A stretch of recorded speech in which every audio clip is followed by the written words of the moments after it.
on the throne. So I don't know if it's just like if he has shame or, deep-seated guilt about it, he not terribly vocal about it. He does, however,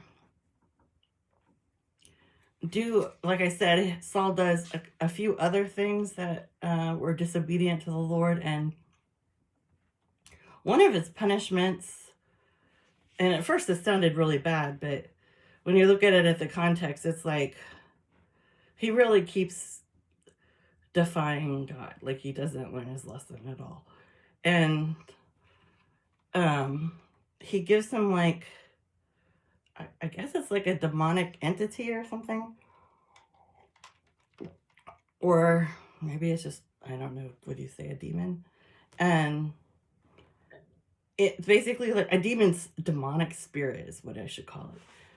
To, I guess, really just torment him, I guess would be the light way of saying that. But it's temporary. Like he doesn't make him live with it indefinitely.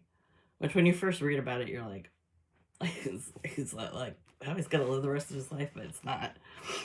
And that's kind of fascinating because that's kind of how they meet. So there's a whole cool thing where it's kind of in the biblical studies that I were reading. I don't know if they're deeply based in scripture or not. I mean, I read scripture and then I read the biblical studies separately, so I'm not quite sure where the overlap is, but the premise is basically like, if you're plagued by mental illness in that time period, which of course they didn't have the kinds of antidepressants and lithium and all the things. I mean, they don't even use lithium anymore. You know what I'm saying? Pharmaceutical drugs, obviously, in the early Bible days.